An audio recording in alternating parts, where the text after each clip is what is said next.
Hello, and thank you for tuning in to another episode of Curious Cat Crime Sunday with Shelby and Olivia. Today's episode is going to be on Bill Lipscomb, and let's get to it. Hello, guys. So today's episode is going to be on the murder of Kathleen Lipscomb, and I kind of gave it away with the intro, but we're going to get into it anyways. So Kathleen Lipscomb and Bill Lipscomb were married. They had two kids together. She was 30 years old, and she had been going through the process of getting a divorce with Bill. And in this divorce, it was kind of nasty. She had known a secret about him that would get him into a lot of trouble, and was using this to get custody of the kids because Bill wanted custody and Kathleen was like, absolutely not.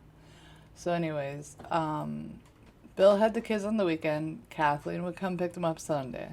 So, Bill has the kids. Kathleen doesn't show up. So, Bill goes to her house. Well, Kathleen's not there. He brings them back home. In the morning, Kathleen doesn't show up for work. And they get a call saying, hey, Kathleen never showed up. And the mother and a friend of Kathleen were both worried, but they were like, okay, maybe she went out and had some drinks with friends and was just gonna be in late, right? No, she never shows up. And later on, she's found on the side of the road, unclothed, and in a very odd position, investigators thought, as her ankles were her legs were open and crossed at the ankles, which is a kind of odd position. Another thing is that her clothes were rolled, which made investigators believe that the person who did this may have a military background. So, also, psychological forensics, she wasn't covered in any way, meaning there was a detachment of feelings towards this person, whether it was they didn't know them or they didn't care for them.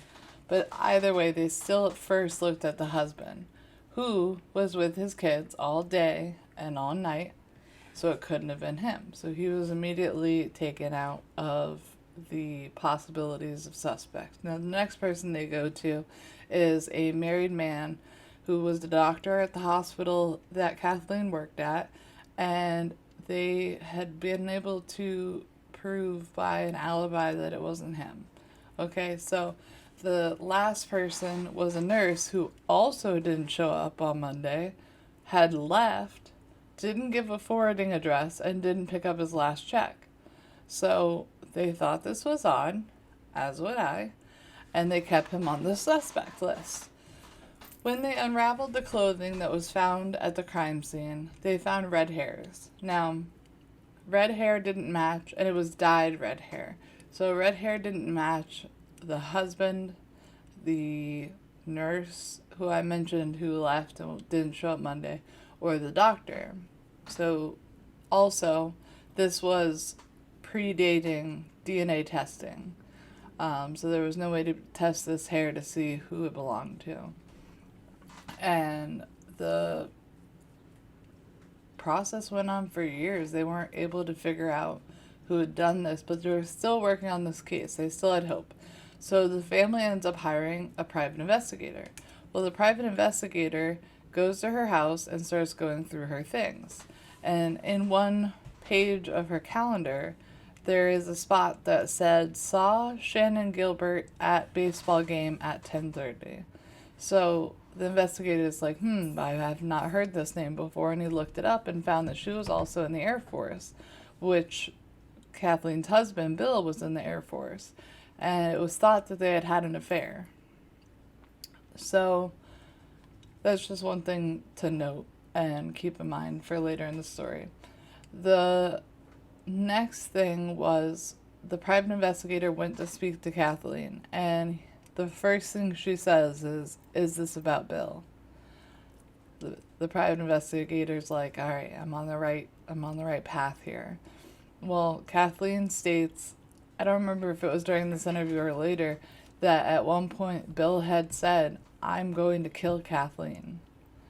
And if you remember in the earlier, I mentioned how she had blackmailed him with a secret. Well, that secret was how he became a sergeant so quickly. He had rose the ranks very, very quickly because you have to apparently take a test to rise in the ranks. He cheated on these tests. Being that Kathleen was his wife, she knew this. So when Bill wanted custody of the kids, Kathleen was like, if you try to get custody of the kids, I'm going to tell this secret. And apparently, to his remark of, if you tell the secret, you're going to end up on a cold slab. Anyways, so much later in the story and in life, the oldest daughter is now 9. And she asked her grandma, she says, Grandma, what do you think happened to Mama?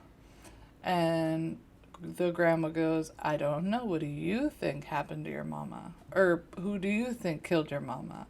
And she goes, I think Daddy did it because he lied about where he was that day. So, turns out that day he had his best friend, whose name was Tony Borello, come over and take the kids to dinner. During this time, it's believed that he called Kathleen and said, hey, can you come pick up the kids a little bit early? She gets there, they're talking, they start to arguing, and he strangles her because that was the method of form of death, was strangulation.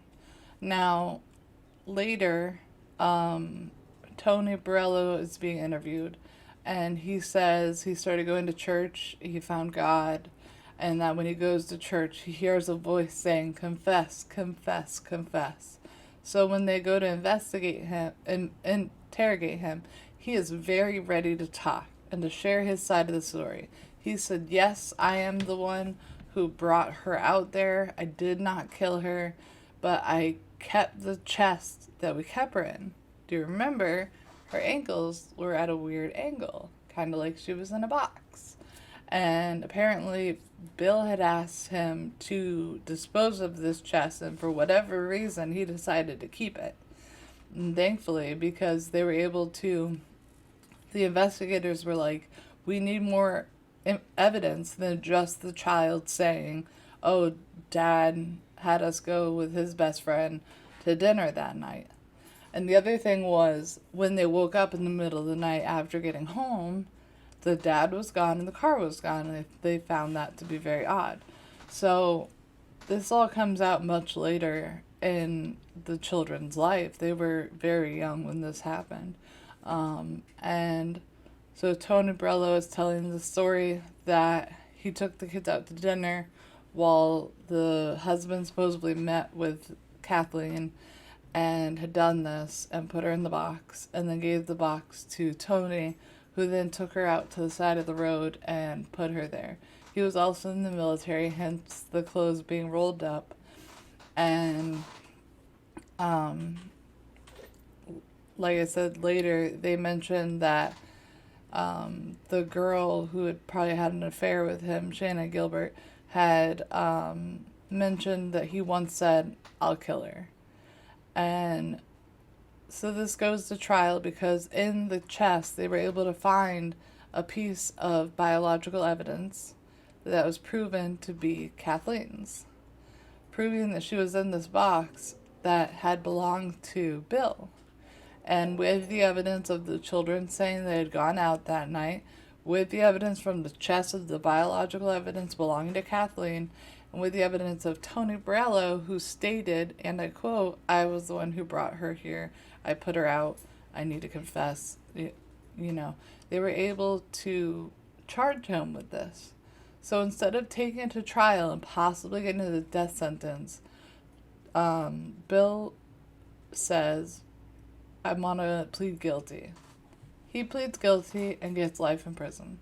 Tony Borello, for helping and being able to help get him indicted, says, or gets no time because he cooperated. And the girl Shannon gets no time and changes her name as in witness protection now. But one thing I found interesting was the investigators said they could not crack Bill. They tried and tried and tried and could not crack him. It was someone from the Air Force that's in the special division that's kind of like NCIS where they investigate Air Force crime type things. I forget the name and I apologize about that. Anyways, he interrogated Bill for a very long time, and it was a very intense interrogation. And at one point, he goes, "Why'd you do it? Why'd you have to kill her, Bill?" And Bill goes, "I don't know why I killed her." And then he pauses, he sits back, he crosses his arms, and he goes, "I didn't kill my wife." But they had him. They had him right there. And so the investigators thanked this man who did this, who was able to get a confession from him. And like I said, with the mounting evidence against him, he just pled guilty, so he didn't get the death penalty. And he has life in prison forever. I found this case to be very interesting. I love the use of the forensics, the psychological forensics, along with the hair testing. Oh, by the way, the hair. It was a decoy. They put it in the clothing on purpose to hopefully throw investigators off, and it did. It worked. It did throw them off for a very long while, because in the storyline, at some point, a neighbor had come forward of Kathleen's and said a red-haired lady had come to the door, and after a few minutes she had left. And so they were trying for a very long time to find this lady. Well, it's come to find out, it's a lady she worked with who was merely just coming to check on her. And so she had red hair. Anyways, it's a sad story because these children lost their parents, their mom, at the hands of their dad, so therefore losing their father as well. But it was a very interesting story, and I thought I would share it with you guys. And I hope you enjoyed it. Again, this has been Shelby and Olivia with Curious Cat Crime Sunday, and I hope you have a great week. Bye. This whole time, all I wanted was for Xenon to get on here so I could show you Xenon. And she gets on as soon as I hit stop. This is Xenon. She's got a broken eye, so I call her Pirate. Okay. Bye.